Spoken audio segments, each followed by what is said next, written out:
Listo. Dale. Gracias. Sí, ya le dije tamaño es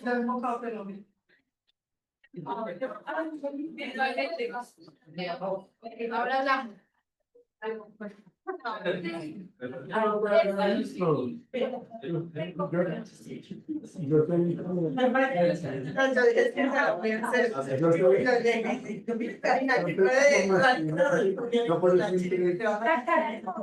Como ahora.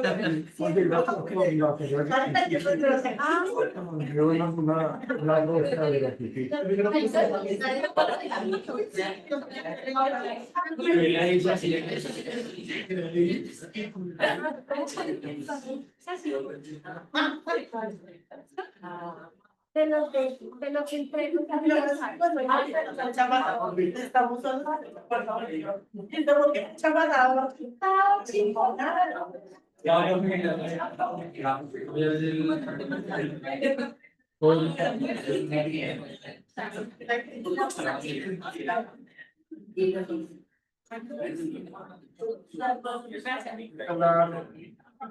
Cuarta clase.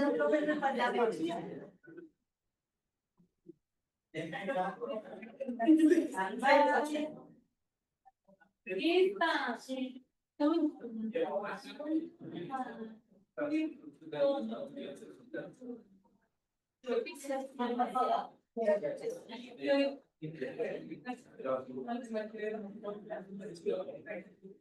no, no,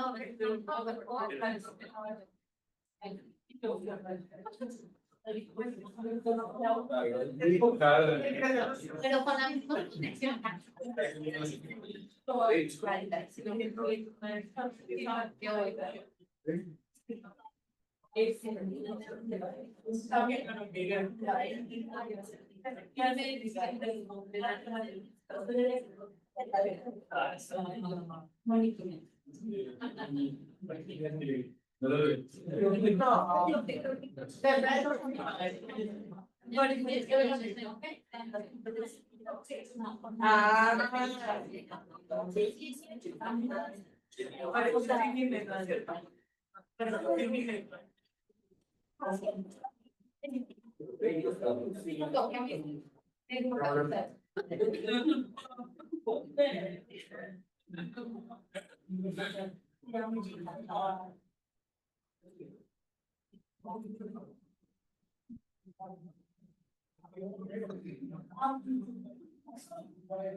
¿Cómo va?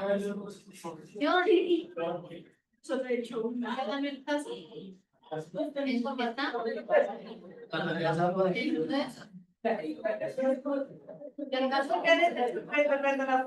Bueno, local, no. A la hora.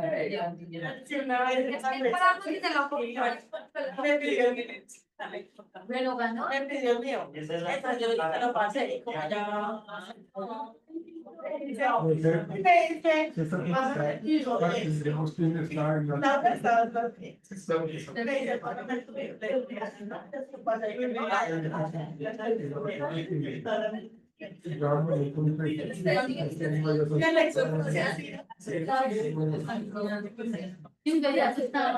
Bueno, buenas noches. Jóvenes, comencemos por el cámara lista, ya tengo los listados. Entonces, para que, por favor, presten atención y podamos colocar la asistencia.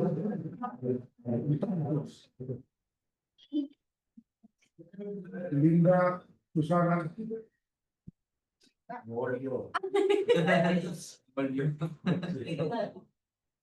Amalia, Señor. Diana Angulo, con el baño, Estaba comiendo. ¿te gusta? De María Paula Ballesteros, Laura Bejarano, pero ella sí está. sí. Natalia Bernal, En serio. Valentina Berrío, Ay, ya está chévere. Llegaba a las Mónica Borja, Ingrid Camacho,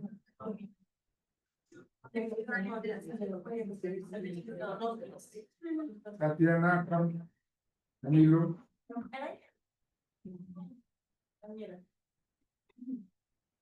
Tatiana Cañón, Hola, pasito.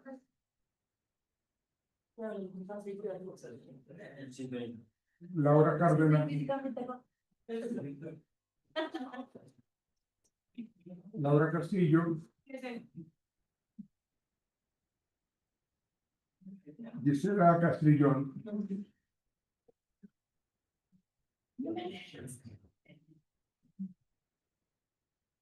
María Paula Chávez,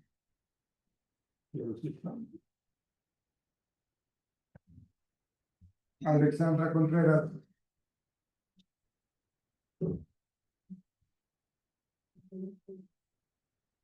Andrés Felipe,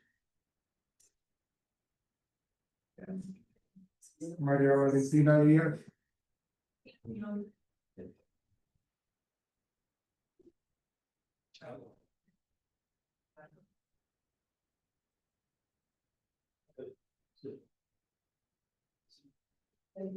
Sebastián Escobar,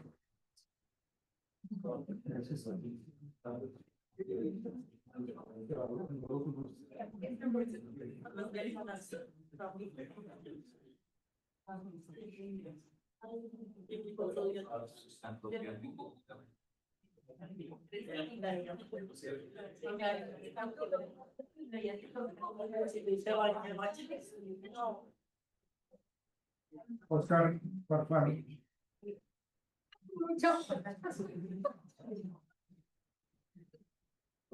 Dana García, Javier González,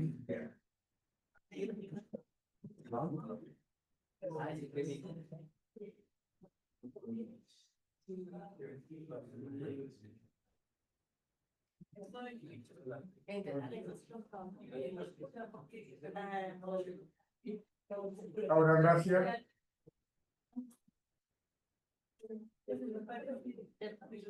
en la guerra,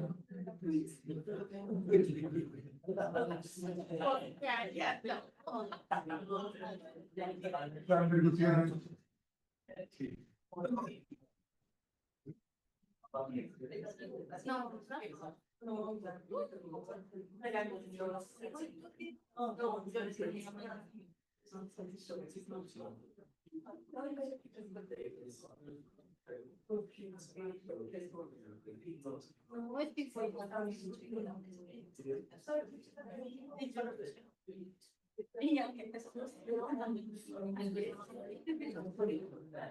Esmeralda Guzmán, Esmeralda Guzmán,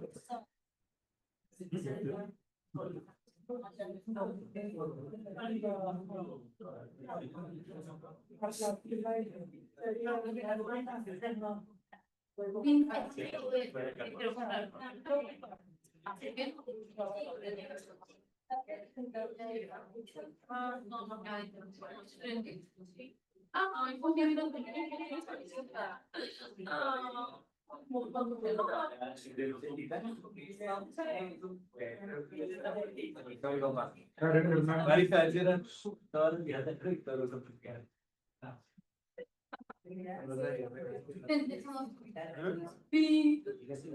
Kimberly Patrick,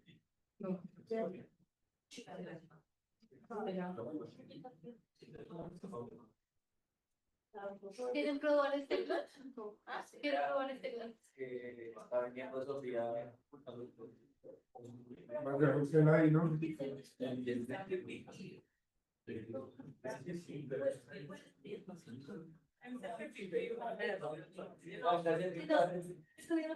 Víctor Lizarazo,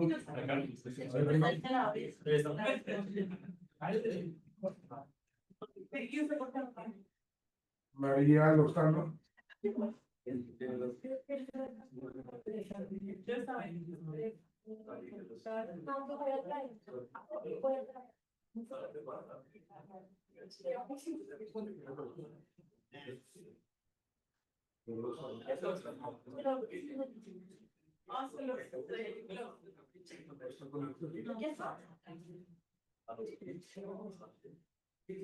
Valentina Mariño,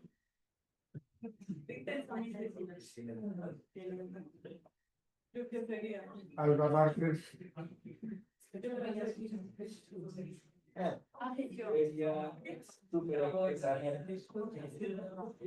Caris Martínez,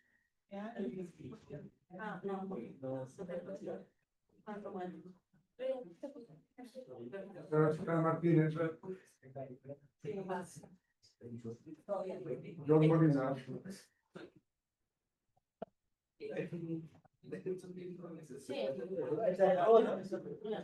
Camila Andrea, Moncada,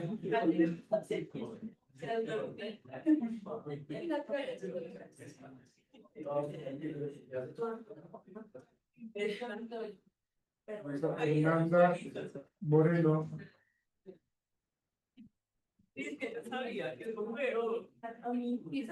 Ronaldo Andrés,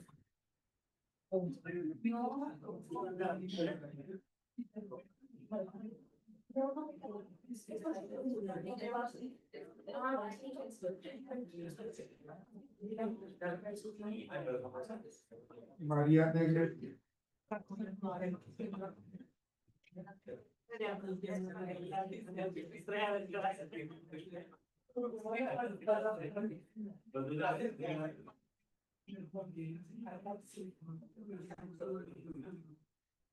Alejandra Obando,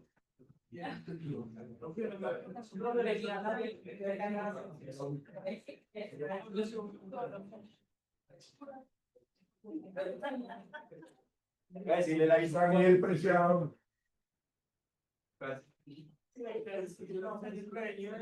Luisa Fernanda Prieto,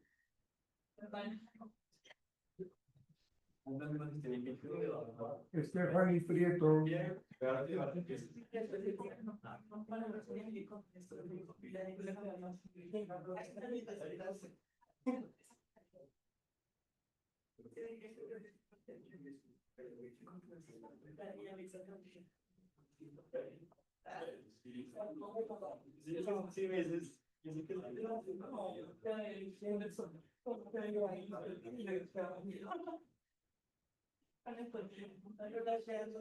John Quintero,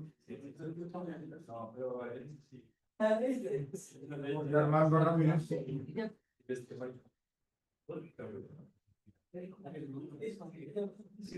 Angie Ramírez,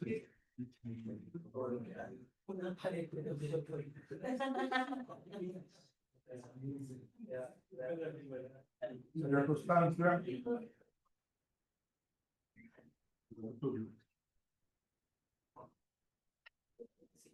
Dana Sofía.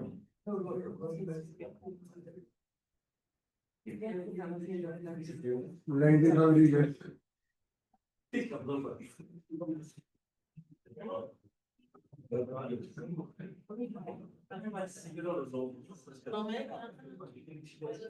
Julie Paola.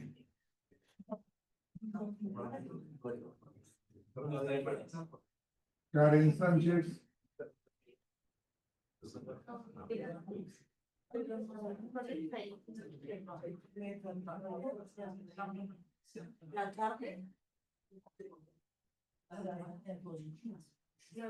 Aura Jimena Sánchez.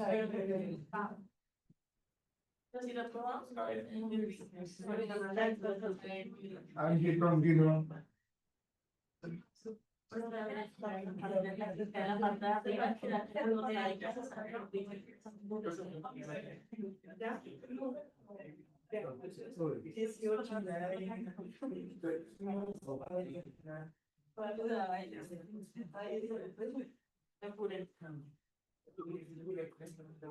Jonathan Trujillo.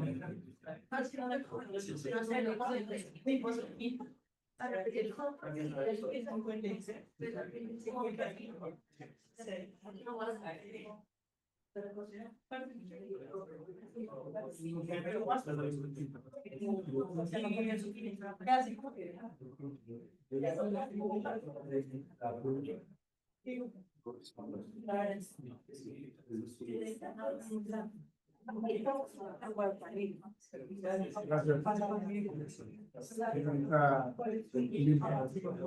Oye, ¿cómo es su nombre? Porque no aparece en lista.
Un profesor de psicología que no tiene ese tipo de cosas.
Con esa cantación. Hay una palabra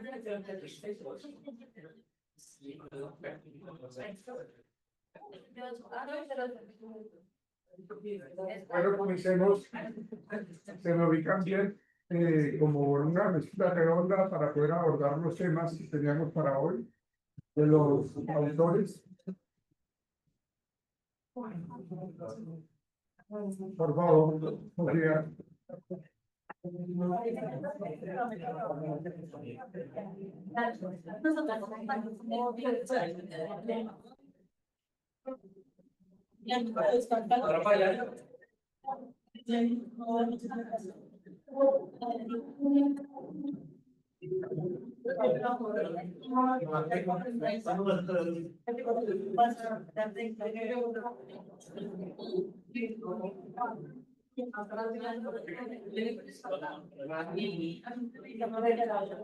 Llega primero.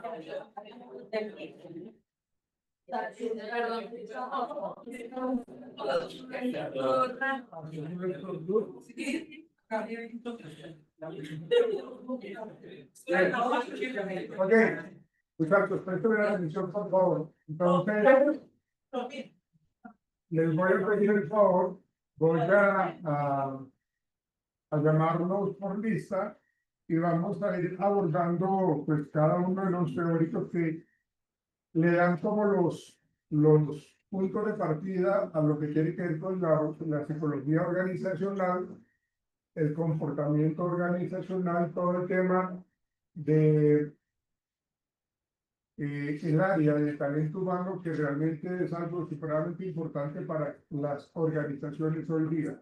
Pero cómo a nuestros días, cómo fue que llegamos, a partir de qué tipo de trabajo teórico práctico se empezó a trabajar el tema de las organizaciones. Entonces, quiero pedir el favor a Laura Valentina Castillo, ¿dónde andarás? Laura, hazme un favor, háblanos un poco de Adam Smith. Es tan amable. ¿Cuál es el aporte que él nos dio? Él fue filósofo y economista escocés y fue considerado el padre de la economía moderna. Introdujo conceptos como la división del trabajo, la especialización y el mercado autorregulado. Estos aportes incluyeron en la psicología organizacional a resaltar cómo las distribuciones de tareas y la especialización impactan la productividad y el comportamiento humano en los entornos laborales. Ajá. ¿Qué es lo que nos dice él de la división del trabajo? Pues que fue la especialización y el mercado autorregular. ¿Y eso qué nos quiere decir? ¿Quién le puede colaborar a la compañera para dar un poco de ese trabajo autorregulado o de la división del trabajo? Señorita. Dividir las tareas, aumentar la productividad del trabajo. Ok, eso quiere decir de que si las empresas lo que su merced hace, bueno, una gran cantidad de funciones las ejecuta su merced. Una gran cantidad de funciones las ejecuta su merced. Eso quiere decir de que no era productiva la tarea, porque pues se podían cometer una gran cantidad de errores y eso pues bajaba la calidad de la productividad, del resultado del producto, lo que se tuviese que hacer. Entonces, cuando hablamos nosotros de esa división del trabajo que nos está planteando Adam Smith, pues precisamente lo que ustedes acaban de decir es de que vamos a utilizar la especialización para que así lo que cada uno haga, lo haga de una manera supremamente consciente, con el compromiso siempre de aportar al producto final, y ese producto final, pues seguramente nos vamos a tener como un resultado mucho más satisfactorio, ¿sí? Y cuando hablamos de ese componente de la autorregulación, ¿qué querrá decir? ¿Qué querrá decir? Según lo que nos decía Adam Smith, que lo dijo, ¿tú lo quieres mencionar nuevamente, por favor? Mercado curricular. ¿Qué querrá decir eso? Mercado autorregulado. Ese producto que se va a comprar, no sé cómo tal, es la demanda cumpla con la producción. O sea, que supongamos, se está regulando la empresa y se está sosteniendo según los pagos. Ok, bien, sí, es válido. ¿Qué otro concepto hay de ese mercado autorregulado? Es que donde la oferta y la demanda, pues digamos que siempre está igual, ¿no? Que no se va a producir más de lo que están demandando, ni digamos se va a producir tampoco menos de lo que se está demandando. Entonces está, digamos que correlacionado, paralelizado con la... Claro. En la medida que la empresa lo que hace es generar sus propios insumos, ¿sí? Puede ayudar entonces a que nosotros no tengamos que estar invirtiendo en comprando a proveedores, sino que sacamos ese producto para que produzcamos de una manera mucho más en cadena, y eso lleva a que ahorremos dinero, ahorremos tiempo, costos. Eso es lo que se llama esa economía autorregulada, porque las empresas lo que siempre estaban haciendo era invertir en la compra, pero si nosotros podemos generar el producto, ¿por qué no lo hacemos? Si generamos esa productividad, seguramente le ponemos lo que llaman muchísimo el costo-beneficio. Invertimos ahorita, pero a mediano plazo o a largo plazo vamos a obtener unos resultados supremamente más llamativos. Ok, ¿qué más nos dice Adam Smith? ¿Qué más aportes hay de Adam Smith? Es el padre del capitalismo. Básicamente, es el que pone como tal la base. También el tema de los bienes y de la mano de obra. Eso quiere decir que, por ejemplo, la persona, eso ya se remonta al feudalismo, que es cuando el terrateniente que posee la tierra y que tiene la maquinaria puede, como tal, hacer la oferta del trabajo. Entonces llega el trabajador y tiene que cumplir con los parámetros que dicta El terrateniente. exacto. Sí, correcto. Sí, entonces es algo muy similar a lo que pasa en el feudalismo. ¿Y qué pasa? Que eso también genera la acumulación de los recursos. Entonces, por ejemplo, entre más, por ejemplo, bueno que tenga, pues obviamente no voy a depender tanto de los demás, ¿sí? Y si yo tengo material para trabajar, los trabajadores tienen con qué producir. Entonces, esto también es lo que más adelante pues, propone como lo de la mano invisible del mercado.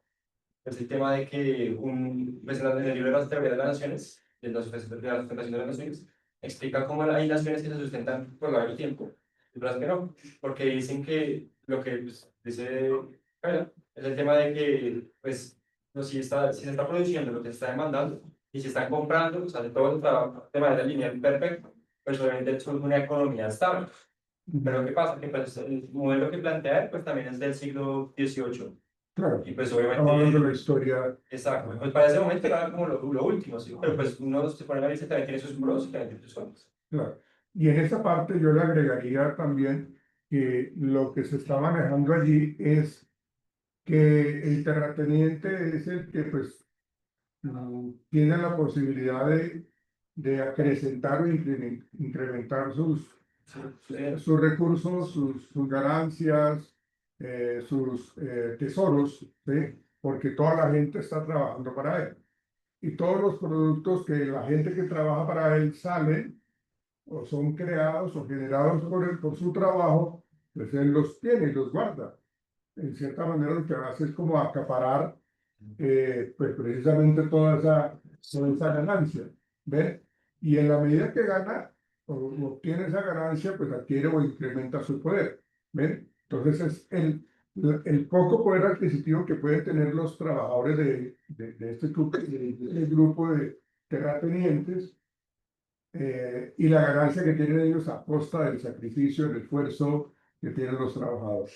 Ok, gracias. ¿Tú vas a comentar algo? Sí, bien decía que por lo menos él promovió lo que era la especialización, que cada persona se enfocara directamente en una sola cosa, porque llegaban a ser más productivos, tanto las personas como pues el área laboral.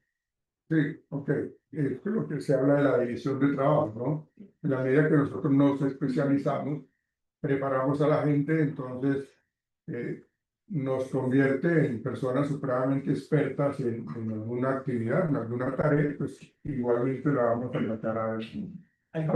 Profe, al colocarlo dentro, digamos, la historia moderna como tal, que podríamos incluso decirlo, él estuvo dentro de los inicios de la revolución industrial. Y obviamente digamos que allí fue donde empezó como operativizarse todo a través de las propias industrias, donde pues efectivamente se tenía que empezar a mirar ya no lo que conocemos en estos momentos como obra de mano no calificada u oficios varios, sino más bien como gente especializada también para manejar todo este tema de la producción a gran escala y empieza también, digamos, a analizar cómo son los movimientos económicos y cómo es que se mueve. Empieza a mezclar también el tema de la psicología con relación a qué motiva al público o a las personas para adquirir determinados productos y empieza como a sentar esas bases que pues obviamente al día de hoy todavía se aplican. Se aplica aún todavía. Y esa revolución industrial pues implica o se relaciona muchísimo con esa división del trabajo, porque en última lo que la empresa, según la modernidad en ese momento, es de que las empresas están adquiriendo una serie de industrialización y esa industrialización requiere una mano de obra especializada. Entonces, es el famoso cuento en donde nosotros tenemos una gran cantidad de personas trabajando para nosotros, haciendo algo, pero cuando se adquiere la industrialización o se adquiere una maquinaria especializada, pues ya no necesitamos 7, 8 trabajadores, sino solamente alguien que esté oprimiendo un botón para que la máquina haga absolutamente todo. ¿Ven? Entonces, todo ese tipo de cambios a nivel industrial, pues golpeó muchísimo precisamente los bolsillos de los empleados, porque pues quedaban sin salario, sin trabajo, y resultaban pues en unas condiciones supremamente paupérrimas para las ¿Listo? Ok. Gracias, señorita Laura. Señor. Laura, gracias.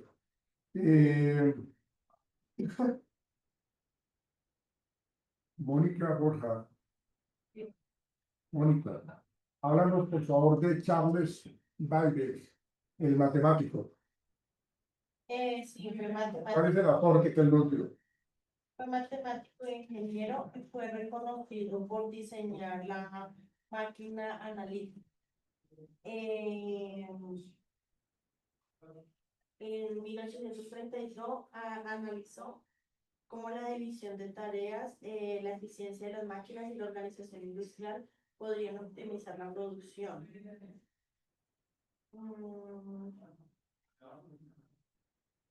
Introdujo también una visión científica y productividad del diseño del trabajo.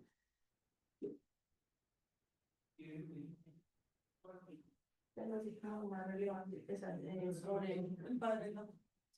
Ok, cuando hablamos nosotros de esa división del trabajo, que es lo que usted está mencionando, señorita María Paula,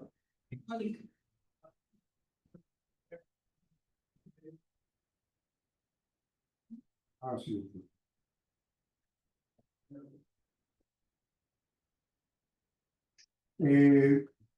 ¿Qué nos quiere decir este personaje, Charlie? Cuanto pues, precisamente a los aportes que él da. ¿Cuál es la Pues, explicación que tú le das a lo que tú estás leyendo? criticaban los errores humanos en los cálculos y proponía que las máquinas podían hacerlo de una manera más eficiente. Ok, En cuanto al tema de la mecánica y la automatización, ok. también propuso medios para mejorar la industria y reducir el trabajo repetitivo. El trabajo repetitivo. Digamos que esa parte, pues es un boom con respecto a toda esa evolución industrial y toda esa parte de la sistematización. En esa sistematización, pues se supone y se espera que las máquinas tengan un nivel de error muy cercano a cero, o de pronto cero, ¿sí? Porque, pues, si bien nosotros conocemos de que el trabajo humano, pues, el nivel de error que podemos estar cometiendo nosotros es supremamente elevado, ¿sí? Porque podemos estar cansados, con sueño, con dolor de cabeza, con hambre, y eso hace que nosotros incrementemos los niveles de error. Para las empresas en la época, pues precisamente estaban generando pues como unos costos muy elevados con respecto a la cantidad de errores, porque esa cantidad de errores generaban que se perdían los productos de una manera masiva. La creación de productos se perdía de una manera masiva y eso pues costaba enormemente en dinero, costaba mucha plata, ¿sí? Entonces cuando se crea pues precisamente estos trabajos sistemáticos en donde la máquina eh, trabaja bajo la perfección, entre comillas, ¿sí? Pues mejora mucho los resultados. Pero ¿quién, para de pronto verlo un poco desde de los momentos actuales, quién manipula la máquina? El ser humano. ¿Sí?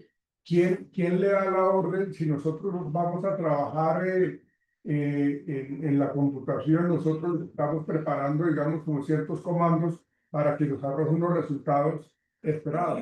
¿Sí? Ahí el error también se presenta, porque si yo estoy alimentando pues, la máquina o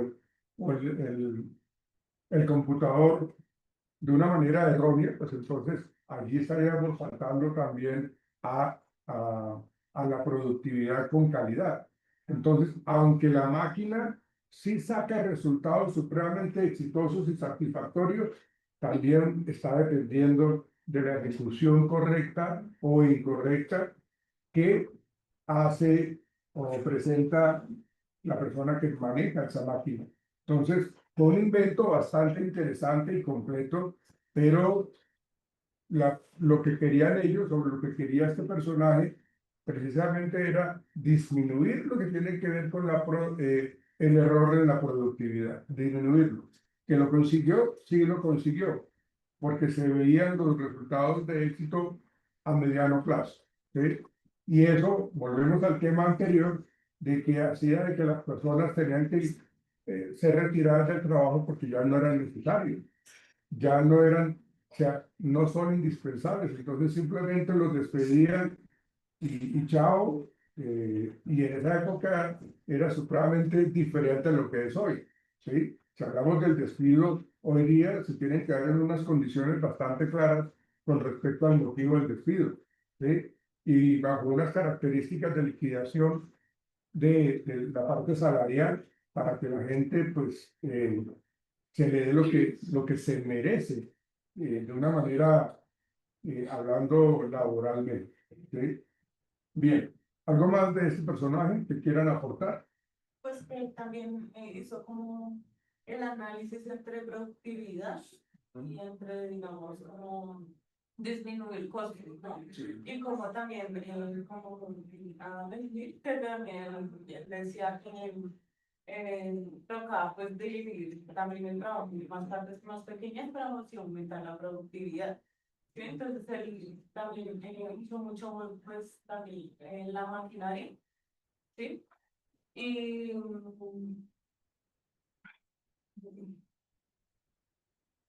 bueno, analizó mucho la maquinaria y él analizó más que todo fue pues como la tecnología en la productividad moderna, más que todo, cómo se implementaba y cómo reducir costos en las empresas. Claro, si nosotros nos acordamos del video que vimos de tiempos modernos, lo que se pretendía era eso, que utilizábamos una máquina que nos permitiera a nosotros almorzar en un tiempo récord, sin perder tiempo y volviendo de inmediato al trabajo. O sea, fíjense que las personas eran vistas simplemente como autómatas, como personas que sí necesitaban comer. Hagan de cuenta como cuando uno está echando en la olla o en la sartén comida, es como si el ser humano fuera así, y lo tapamos y lo ponemos a cocinar. Entonces, más o menos es como el símil que yo hago con respecto a la parte de la productividad que tiene el trabajador, en donde sí se alimenta, pero oiga, siga trabajando, que ya se le alimentó, pero no se le daba la oportunidad a él a que tuviese un espacio de descanso, ¿sí? eh, digámoslo así, adecuado, prudente, para poder continuar su vida laboral. Bueno, ¿algo más de este personaje que quieran aportar? Vamos con Robert Owen, tercer teórico que nos... eh, Dana García, señorita Dana García, por favor. Robert Owen. Introdujo mejoras en la fábrica de reducción de jornada, higiene, escuelas para los hijos de los obreros. Ok, Priorizó el bienestar de los empleados. Fue precursor de la idea de que el bienestar de los empleados mejora el rendimiento. y claro. Entonces se centró más como en la en el bienestar y pues cómo se sienten sus empleados en el ambiente laboral. Ok, bien. Sí, muy bien. Eh, Ese tema, pues, es súper... Vamos. Pues, ese tema, pues, el que ya lo estén mencionando ahí en la literatura con respecto a este empresario, porque este señor es un empresario y ve un poco la calidad humana que se necesita tener para que nosotros seamos unos muy buenos trabajadores. Y fíjense ustedes que lo que comenta nuestra señorita compañera, Dana, sí, pues precisamente el trabajador no está solo, no vive solo. Tiene una serie de familiares que dependen de él, que necesitan la presencia de él, ¿sí? Y bueno, qué chévere, y uno lo ve como colaborador, como empleado, en donde la empresa le dedica un día a la familia, por ejemplo, en amor y amistad. Le indica, le celebra a los niños el Halloween, ¿sí? O el Día del Niño, porque es necesario, porque es importante. ¿Ven? Entonces, para nosotros como trabajadores, ver que nuestra empresa se preocupa un poco por nosotros y por nuestra familia es supremamente importante. Y eso repercute en la parte motivacional del trabajador, de nuestro trabajador, y implica que también, pues entonces va a generar una serie de compromisos que en últimas es como esa reciprocidad o esa, ¿cómo lo llamamos? Contraprestación, en donde usted me hace sentir bien y en cierta manera me brinda una atención con respecto a mi familia y yo le trabajo juiciosamente.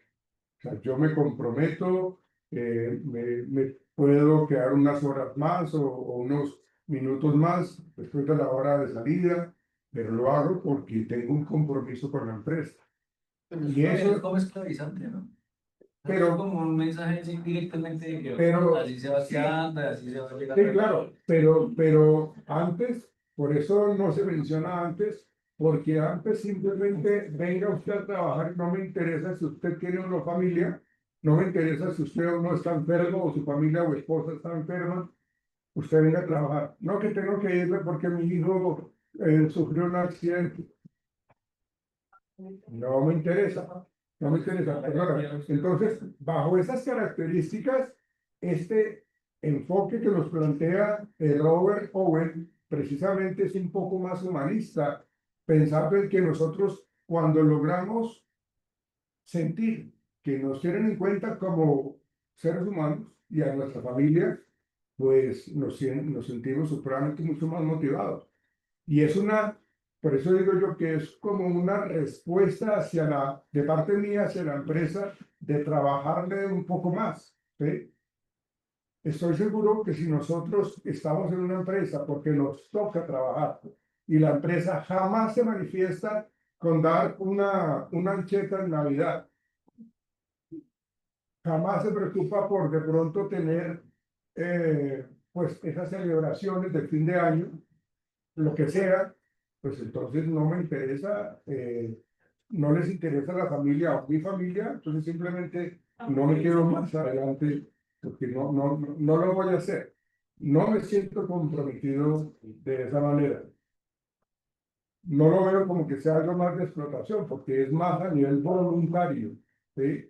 Ya se me están diciendo, usted tiene que quedarse, su hora de trabajo termina a las 5 de la tarde y usted tiene que quedarse hasta las 8 de la noche, pues ahí sí ya sería diferente, ¿no? Mire que nosotros estamos haciendo todo esto por su familia, ahora usted qué dice, pues lo que usted dice, Oscar, es cierto, ¿no? Pues como un compromiso como mentiroso, ¿sí? Como incorrecto.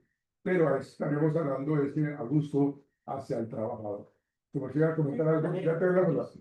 Ubicándonos nuevamente en plena revolución industrial, Sí, pues obviamente ellos empezaron a generar estrategias de productividad. Y ahí es donde, por lo menos él, como tal, Robert, empieza a analizar que al efectivamente tratar de humanizar un poco más esa relación empresa empresa-trabajador, Ujú. empieza a ver y notar que pues efectivamente sus niveles de producción se elevan. ¿Por qué? Por el tema del agradecimiento. Y ahí va ya, digamos, muy ligado también con el tema de las emociones del propio trabajador, de quién es él como ser humano y de muestra de agradecimiento que se interesan por mí, sea cual sea la razón, dio resultado, porque digamos que al efectivamente no tratarlo como una cosa más dentro de la propia empresa, Como un sí, mueble más. sino que Sí. ya empieza a decirle, venga, usted nos importa, su entorno nos interesa, su familia nos interesa, pues obviamente mueve esas fibras dentro del trabajador y ya entonces empieza, digamos, a recibir como contraprestación y en agradecimiento, pues unos niveles de productividad más altos. Claro, Buena estrategia. el nivel de motivación se da por parte del trabajador. La productividad se incrementa, que eso es lo que quiere el empresario. Curiosamente, Robert Owen, pues es empresario, ¿sí? Un empresario que tiene esa visión humanista, pues la tiene clara con respecto a que en la medida que yo tenga contento a mi trabajador, él me va a responder. En la medida que yo esté trabajando contento en la empresa, yo me voy a esforzar más. De hecho, yo voy a tener un sentido de pertenencia en la empresa, porque han cambiado un poco esa estructura que tenían antes de ser un poco explotadores y lo que hacen ahora es brindarme a mí una atención a mi familia, ¿sí? Entonces, me brindan esos espacios a mí y a mi familia y eso es ver contentos a mis hijos corriendo allá en donde estén, al interior de la empresa o en un restaurante campestre, digámoslo, pero entonces realmente me siento comprometido. Y eso hace que, como les digo, se genere cierto tipo de pertenencia a la empresa. Señor. Pues también yo quiero decir, se va a enfocar lo que mi compañero era más, no de pronto, no enfocarse en el de clase más horas, sino digamos, te estás llegando más tarde porque tienes que llevar a tus hijos al trabajo. Entonces ya con la motivación de que están compartiendo más con los hijos o con la familia, pues ya de pronto el trabajo va a conseguir o va a haber otras alternativas para de pronto no llegar tarde, cumplir con el horario y ya va a mejorar su productividad y va a dar el empleador una mejora en el cumplimiento de los tiempos, por ejemplo. O también que, digamos, tema de los descansos o la hora del almuerzo, que entonces se está pasando un poco por, no sé, por X o Y razón de los tiempos, el empleador eso no le sirve, entonces ya con la motivación y con más ganas, pues ya el trabajador va a cumplir más los tiempos, va a estar mucho más juicioso en su trabajo y ya pues va a haber una mayor productividad y pues ya va a poder saber que esos incentivos sí están funcionando y los va a seguir implementando y manteniendo durante la empresa. Sí, claro. Es lo que se llama en nuestra época el salario emocional, ¿no? El salario emocional nos indica a nosotros que para mí no es únicamente, o sea, el dinero no es lo único que me mueve a mí, aunque es importante. Nosotros sabemos que el dinero es un reforzador secundario el cual con ese dinero yo voy a poder comprar un televisor, yo voy a poder ahorrar e irme para alguna parte, sea cerca o sea lejos, pero con esa adquisición, eh, con esa posibilidad de ahorrar, puedo tener eso. Entonces, digamos que ese salario emocional que se empieza a ver acá como un poco más latente con respecto a la parte motivacional, con respecto a las relaciones que hay con los jefes. Acuérdense que muchas veces las líneas de mandato son de arriba hacia abajo y todo el mundo tiene que hacer caso y todo el mundo tiene que obedecer y el que no, pues entonces simplemente lo despiden. ¿Ven? Entonces, esas líneas de mando cambian con ese tipo de visión un poco más humanistas y uno lo ve pues, en empresas actualmente en donde, por ejemplo, el director de recursos humanos, cuando hay unas personas nuevas en la empresa, entonces se sienta con ellos a almorzar, le acompañan el recorrido para que conozcan la empresa, tiene en cierta manera cierta camaradería y se integra un poco más. O sea, es como que yo quiero que usted se sienta como en casa, que usted vea que las cosas que se pueden hacer acá, trabajando en equipo, pueden resultar con buenos propósitos y lo hacemos. ¿Ve? Entonces no es esa persona que está en el columito, que está por allá endiosado y que mira de arriba hacia abajo a sus trabajadores y que pues si yo lo puedo saludar y el jefe me responde, wow, yo me siento supremamente gratificado y de suerte porque me saludó. ¿No? La integración que hay entre los mandos medios o altos mandos y teniendo en cuenta el organigrama de los operarios, ¿cierto? Podría generar una gran satisfacción a nivel laboral. Señorita. Incluso hay una teoría que dice que la persona se mueve más por reconocimiento que por dinero. Yo creo que eso es lo que pues también trata de decir pues este autor, ¿no? Sí, sí, claro. Eh, Vuelvo y digo, el dinero es un mal necesario. O sea, nosotros sin tener unas cuentas en el banco con ciertos ceros a la derecha, voy a tener mucha más tranquilidad. A una persona que tiene una serie de deudas y que solamente son pague los recibos, pague la matrícula, pague el colegio, pague lo que sea. Pero ¿de dónde sale? ¿Ve? Por eso lo veíamos nosotros en las variables que estudian el impacto psicológico del desempleo, como cuando nosotros tenemos unas actividades alternas, puedo yo tener de dónde sacar dinero. Pero cuando yo no tengo actividades alternas y cuando yo ya no estoy trabajando, pues estoy entrando en una condición emocional supremamente deteriorada. ¿Algo más de este personaje? ¿No? Entonces, aquí ya estamos viendo un poco cómo estamos humanizando la visión del trabajador. Cómo ya no lo estamos viendo como esa persona autómata, mecanicista, repetitiva, en donde no tiene el derecho a opinar, en donde solamente se le exige que cumpla y si no cumple se va. ¿Ve? Porque la gente, como lo decíamos por acá, se termina como acostumbrando al maltrato y se regala por tener el trabajo. No importa que me paguen miserias, perdónenme la palabra, pero es lo que se vive. Alguien iba a ver la palabra. Señorita Lista. Ah, sí, no sé. Sí, no era. Ah, perdón. Pero, Sumando a lo que decía Paula, y es que el salario emocional se convirtió en algo súper fundamental para la gente, porque cuando le preguntamos a alguien que ha trabajado en alguna empresa, él recuerda esas cosas positivas, no va a decir, Sí, de uy, esa acuerdo. empresa es buena porque me pagaba harto por lo que yo hacía, no, sino que va a decir, es buena porque los de talento humano me escuchaban, no me hacían disciplinarios si yo llegaba tarde, no me ponían problemas si me tenía que ausentar por alguna eventualidad familiar. Ese tipo de cosas son las que la gente bueno, pero recuerda. eso es como el caguetear, ¿no? O sea, si su merced llega tarde a la empresa y no Pero es lo que la gente recuerda digan y dónde. considera cataloga como una empresa buena. ¿Sí?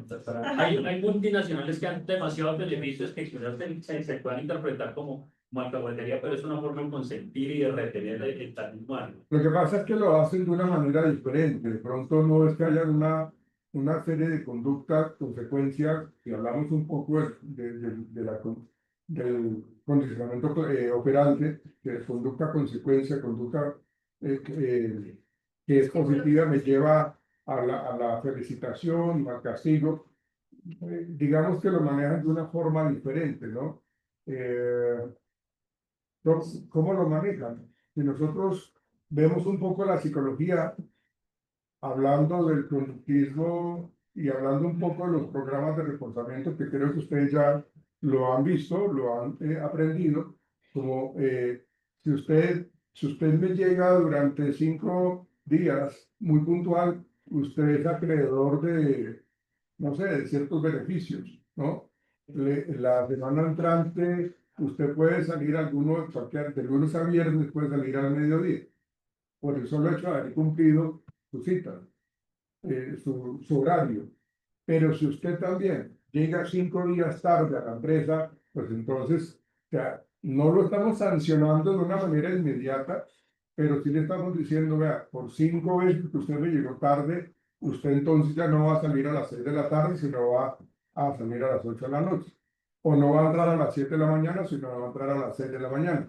Es como una manera, viendo un poco lo que les estaba planteando de la conducta y de la consecuencia, porque es lo que, digamos, se puede manejar para que no se sienta como tan autoritarismo, como tan de castigo, sino, venga, la libre elección que yo tengo para realmente llegar temprano, pero ¿qué hace que yo llegue temprano o tarde a la empresa? Y ahí sí tiene que ver precisamente cómo mi empresa me hace sentir bien y por eso yo quiero llegar temprano a la empresa. Niñas, ¿cómo yo entonces llego a la empresa temprano? Ah, pues porque realmente el trabajo en equipo es muy enriquecedor. Las tareas que yo tengo que realizar son bastante claras y yo tengo claro para dónde voy con mis tareas. ¿Sí? La relación que tengo con mi jefe, todo eso hace parte de esa parte, de ese salario emocional, porque en últimas lo que yo hago es querer ir a trabajar. Y no es que yo estoy ya casi a punto de irme y yo estoy esperando que pasen 2 minutos para marcar tarjeta y salir corriendo.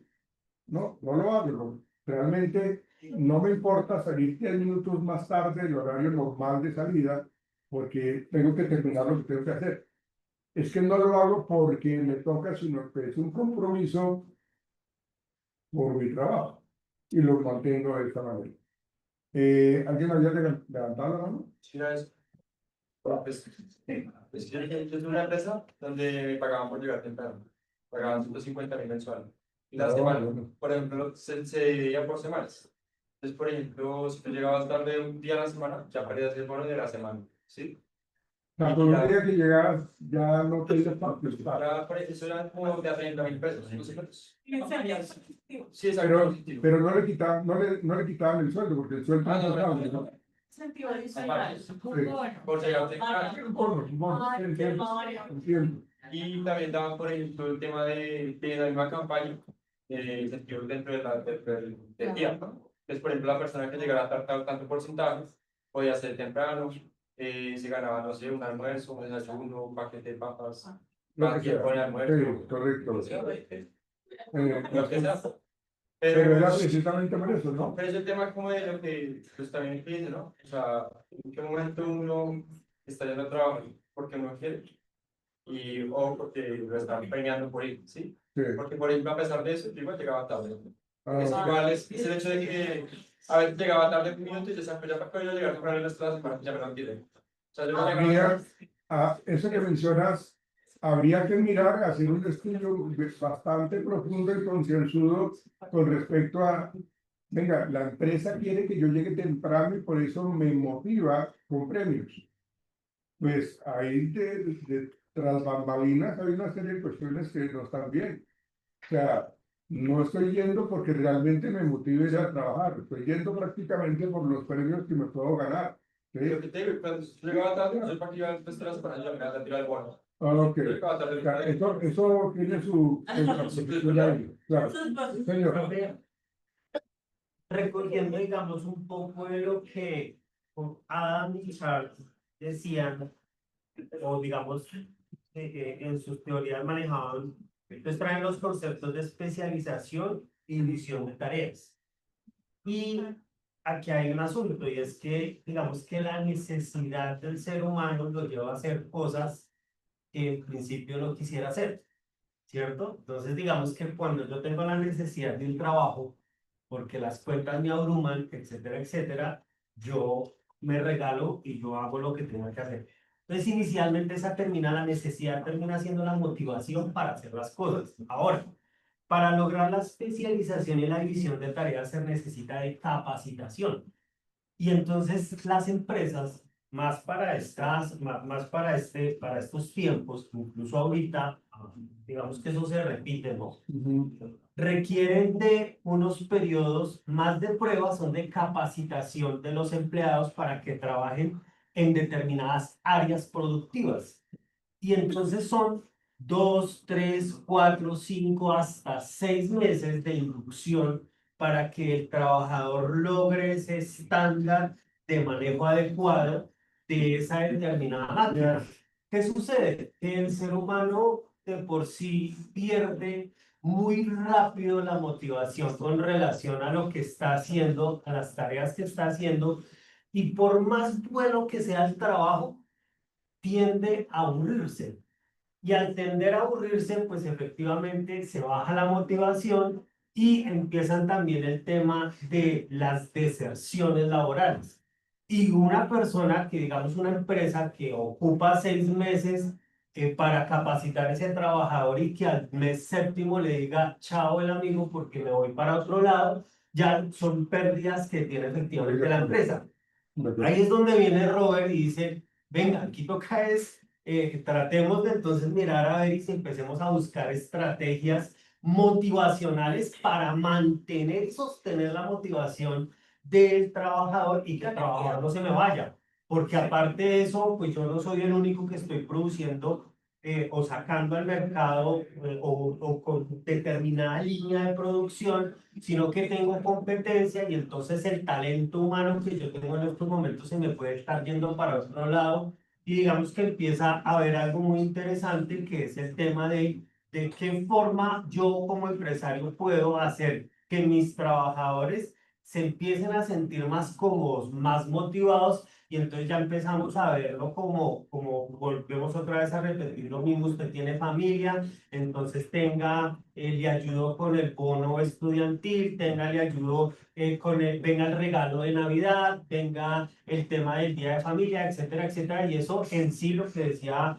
Víctor es muy cierto. Uno se mueve mucho por esa emocionalidad, ese vínculo emocional que se genera, e incluso pues yo lo digo desde mi experiencia como abogado, no hay nada más malo que defender los intereses de un trabajador, porque simplemente el empleador lo llama y le dice, venga, yo lo saqué a usted, le ayudé a usted cuando usted estaba muy necesitado, ¿usted cómo me va a hacer eso? Y resulta que negociar por debajo de la mesa y uno pues queda ahí en la mitad de nada porque pues efectivamente dice, bueno, pero lo mueven y le dicen, venga, acuérdese que yo le ayudé a usted, yo le colaboré, yo hice esto y lo otro, y los mueven, los conmueven y desisten de eso. Entonces sí es muy importante todo eso con relación Pero a la fíjate, motivación. su merced menciona algo muy importante que de pronto en esa época de los 1940, 1300, eh, eh, en el lapso de tiempo de 1330 a los 1940, realmente esa parte empieza a modificarse a partir de la creencia, o no de la creencia, sino de la creación de lo que tiene que ver con los sindicatos. ¿Sí? ¿Qué es lo que hace, digamos, hoy día un trabajador? Va y pone la queja en el Ministerio de Trabajo porque siente que hay acoso laboral, siente que hay descarga de trabajo, siente que hay mal ambiente, siente que hay una serie de condiciones muy adversas para que yo pueda venir a trabajar o trabajar con ganas, con entusiasmo. ¿Sí?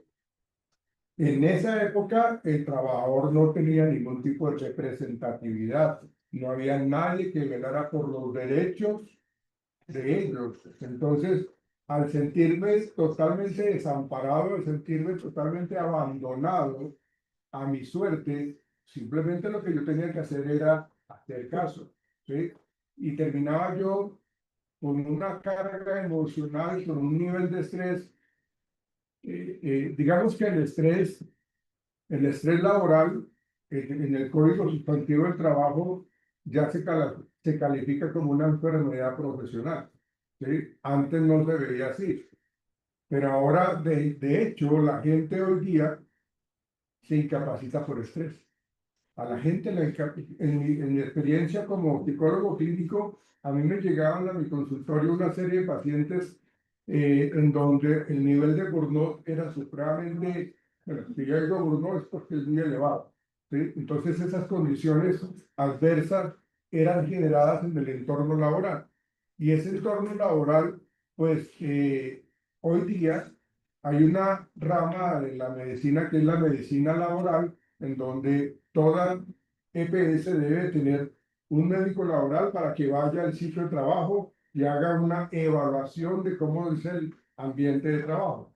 Ese ambiente laboral le está afectando porque el paciente tiene un problema de sueño, no puede conciliar el sueño, tiene problemas de ansiedad, está incrementando la ingesta de alimentos o está dejando de comer, se la pasa en una labilidad emocional permanente. Entonces, todas esas condiciones hacen de que hoy día el trabajador pueda ser escuchado, pueda ser apoyado, y eso es algo muy repetitivo. Entonces, antes ellos se estresaban y miren a ver cómo ellos se defienden, cómo ellos sacan adelante su proyecto de vida eh, y apoyan a su familia con las condiciones laborales negativas que tienen, pero no había ese apoyo, a diferencia de hoy.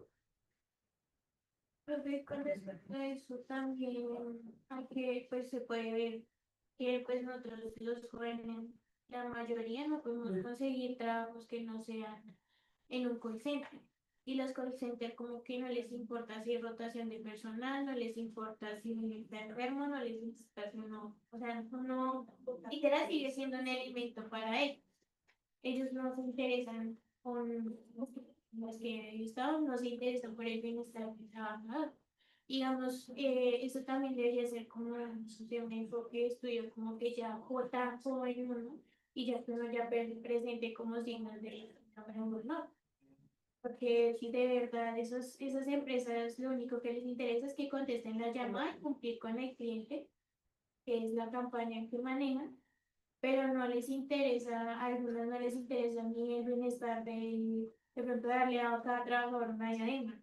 No les interesa si compartir la diadema le van a dar con una infección de oído o cosas así. Entonces es como también que los call centers siguen muy atrás en el tiempo. No les importa si hay mucha rotación de personas o no. Señorita, Esto que ellos están hablando de ahorita, imagínense en esas épocas en donde no se le daba, digamos, Pones, por favor. como voto o voz a las mujeres respecto a los empleos. Porque por lo menos entiendo que en esa época, pues el empleo de la mujer, o sea, era escaso y tenía menos derechos, por decirlo así. Aparte que se le pagaba menos. Todavía pasa, obviamente, en algunos cargos y lugares, pero pues se imagino que en esa época debe haber sido peor. Pues no solamente se enfrentaba al acoso mental, de pronto, y como es mental, sino también a las cosas pues físicas. Lo que decía la chica, pues es verdad, por lo menos en los call centers, donde normalmente a ti te miden el tiempo de cuántos minutos vas al baño, cuántos minutos te tomas de almuerzo, de break, pues obviamente tiene que haber un control, pero pues me imagino que en esas épocas no existía eso. Sí, claro. Sí, obviamente no existían los call centers, ¿no? No, o sea, Sí. Porque sabes,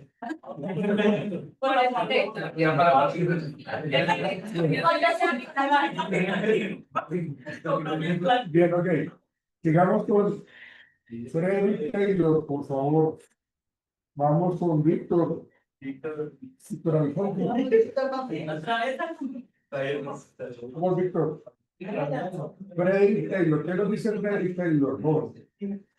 Bueno, este es un mecánico estadounidense, es considerado el padre de la administración científica. Entonces, él propuso un estudio de tiempos y movimientos para optimizar el trabajo, Ok. así como una selección de las capacidades de los Sí. trabajadores. Escuchemos, por favor, que este teórico habla cosas bien interesantes. Yo críticas porque pues, sus teorías prácticas eran consideradas como demasiado mecánicas. Sin embargo, pues su impacto en la psicología organizacional fue decisivo, introdujo el estudio sistemático del rendimiento laboral y le dio mucha importancia a la capacitación y la necesidad de diseñar incentivos para mejorar la eficiencia y la motivación en el trabajo. Tiempos y movimientos. ¿Qué entendemos por ese tema? Yo sé que ustedes lo manejan muy bien. ¿Qué es ese tema de tiempos y movimientos? ¿cuánto tiempo se demora en realizar una acción una persona? La máquina? Porque Creo que hay tiempos de producción. Por ejemplo, en la ortodoncia, uno se puede demorar 10 minutos máximo en pulir un retenedor, ¿sí? Si ya se pasa de este tiempo, pues ya se ve improductivo, ¿sí? correcto. Y entre más retenedores, por ejemplo, por ejemplo, hay gente que se puede demorar 5 minutos en hacerlo, es más productivo y pues obviamente va a sacar más. Entonces ahí, pues, surge como algo debatible, y es el tema de que hay gente a la que le pagan por lo que hace. Pues entre más productivo sea, pues más va a ganar. Claro. Pero esta calidad va a ir. Es lo que llaman al destapo como tal. Esto no hace parte, profe, o no se refiere más como a la producción en línea. Sí, El tema Sí, de sí. cogen cabo, claro. porque tomo de la línea de, bueno, ¿cómo se De llama esa vaina? De producción. cinta, pues. Sí, La tomo, cojo de aquí, empaco, cojo, empaco, cojo, empaco, cojo, empaco. Sí, claro. Los tiempos y movimientos, ya te doy la palabra, Sofía. Esa parte de los tiempos y movimientos es bastante interesante entenderla en cómo yo me estoy demorando 10 minutos, 15 minutos, una hora. Por ejemplo, yo estoy en una empresa en donde necesito sacar fotocopias y la única, en una parte donde están las fotocopiadoras en el primer piso y yo estoy en el piso octavo. Entonces toda la gente tiene que ir allá al primer piso a hacer fila para poder sacar las copias, ¿sí? Y volver a la empresa. Eso es lo que Taylor precisamente está planteando, de que tenemos que mejorar esos tiempos y movimientos, que yo no tenga que demorarme tanto tiempo para hacer una tarea y que lo pueda hacer de una manera mucho más ágil, pero que sí que se pierda la calidad. Entonces, cuando logramos eso, mejorar los tiempos y los movimientos, pues todos terminamos pues, las actividades de una manera mucho más rápida. ¿Estás preguntando No, no era eso, porque yo lo había relacionado acá con el tema la productividad? de la Claro. biología, Claro, que termina siendo muy mecanizado, ¿no? totalmente. Automatizado. Sofía, dime, ¿qué fuera contigo? Sí. Que ahí es cuando uno es debatible el hecho de velocidad o rapidez es sinónimo a calidad. Sí, El hecho de eficacia, exacto. El hecho de que una persona haga las cosas más rápido o menos rápido no significa que las haga mejor. Ahí entraría un valor de otras cosas. Por ejemplo, ¿qué? la calidad del producto final. Calidad, esa calidad. Porque a mí el que me estuvo un trabajador que saque 10 retenedores si todos los años de los. Claro. Si nosotros, con base en lo que Sofía está planteando, si nosotros estamos trabajando en la producción en línea, entonces yo tengo que estar, Sofía, yo tengo que estar, o sea, yo tengo que tener una percepción muy fina para poder determinar que ese producto que está saliendo sea de calidad, ¿sí? Entonces, cuando yo hago las cosas de una manera muy repetitiva, eso se puede llegar a perder. Entonces, en el final bueno, el producto final puede estar obteniendo una gran cantidad de errores. ¿Por qué? Porque la persona que está frente a esa línea de productividad puede tener dolor de cabeza, puede tener sueño, tiene problemas familiares, la esposa está enferma, entonces no se concentra, entonces deja de estar atento a lo que está haciendo o porque se queda dormido. Yo digo que también pasa con los accidentes de trabajo porque es muy repetitivo. Y es tan monótona esta situación que yo me puedo dormir de lo que estoy haciendo. Aparte de que estoy teniendo problemas en mi casa, por la salud de mi familia. Entonces, lo que tú dices, Sofía, de la agilidad, de la rapidez del trabajo, no quiere decir que salga con calidad, pero por esos variables, por esas variables que les estoy planteando. Digamos, yo veo cierta similitud a todos los autores, o bueno, los tres autores que hemos trabajado el día de hoy, Sí, de que es el funcionamiento básico de cómo trabaja talento humano en las diferentes áreas que se dividen. Porque anteriormente, o lo que yo tenía entendido en muchas empresas, una persona funcionaba como multitasking en muchísimas cosas. Ahora, ese multitasking ya no es tan eficiente por lo que usted mencionaba, los errores del trabajador, por cansancio, por X o Y circunstancia externa a su labor.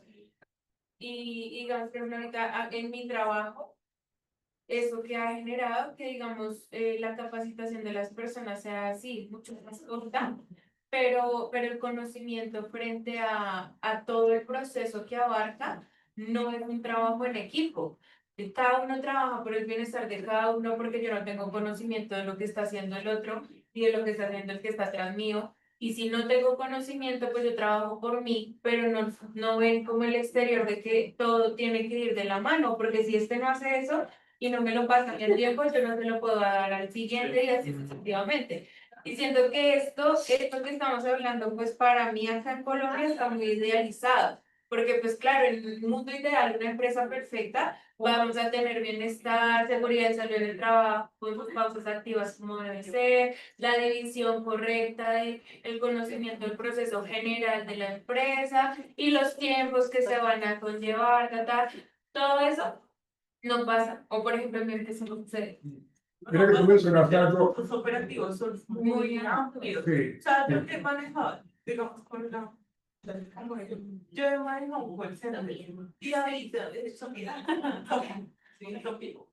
Entonces, yo he manejado un call center y digamos, un call center la gente rota demasiado y también a la gente que va no le importa. O sea, no le importa. Y un call center más lamentablemente las operaciones más sistemáticas. Eso siempre hacer lo mejor, o si te cobran, no vienen de cobrar, porque pues diferentes presentes, no todos iguales, porque hay ahorita que son más con las reglas de que no puede ir al baño, de que 5 minutos, de que no sé qué, pero hay otros que son más accesibles, o sea, más flexibles, pero en el, o sea, en lo del salario, ya también entonces ahí somos flexibles en sus horarios y en sus tiempos, pero usted tiene que cumplir, ¿no? Porque si usted no cumple, pues no hay nada. Eso es lo que pasa, porque el call center juega con la productividad y con lo que haga, porque usted sí, las personas no hacen, no recaudan, pues el call center no va a ganar. Entonces también se va a ir de pérdida del trabajador que le está pagando un puesto, está perdiendo ahí plata. Sí, entonces uno también tiene que ver eso como empleado y también pues como empleado. Sí, ok. Mire, estamos hablando de la especialización del trabajo, pero su merced habló de la persona multitasking y realmente es algo muy cierto. A veces, el que la empresa se dedique a especializar a su gente, eso puede traer sus errores, sus desventajas. ¿Por qué? O sea, y tú lo mencionaste. O sea, si yo estoy trabajando en unos productos de cadena, ¿sí? Entonces lo que yo tengo que hacer depende de lo que hace este personaje. Y lo que este personaje hace depende de lo que la otra persona hace. Entonces, si esta persona es la encargada de su especialidad y faltó o se murió o renunció, ¿qué va a hacer? No, no, las cosas se trancan, la productividad se detiene. A ver, señorita, se detienen pues porque tenemos que especializar nuevamente a una persona para colocarla ahí. Por eso la división de trabajo trajo sus ventajas o tiene sus ventajas, pero también hace que se generen una serie de limitaciones porque no se logra el objetivo en general. Mañana nos vemos, muchachos virtuales. Ahí está el aula virtual. El link ingresa por la clave.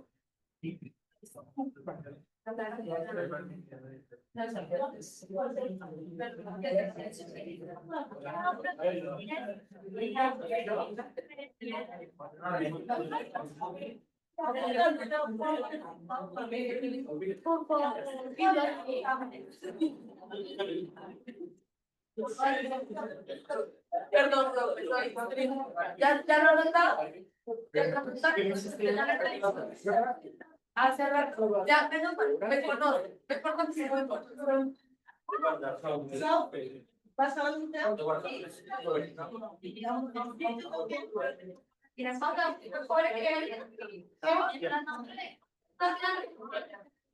no conozco.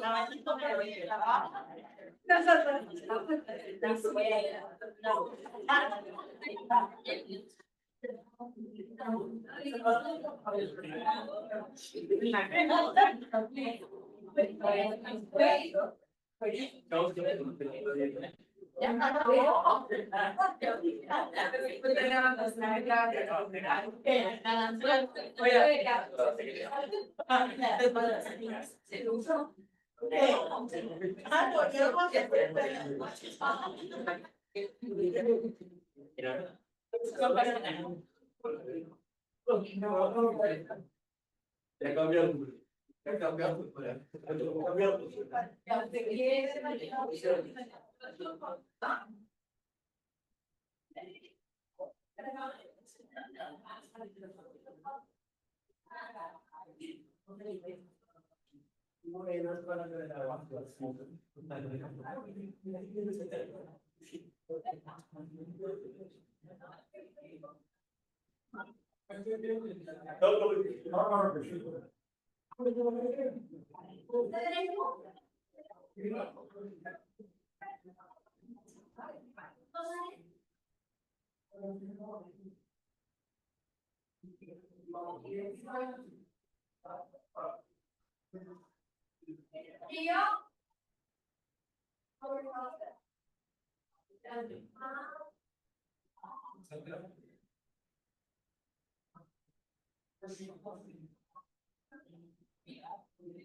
No, gracias.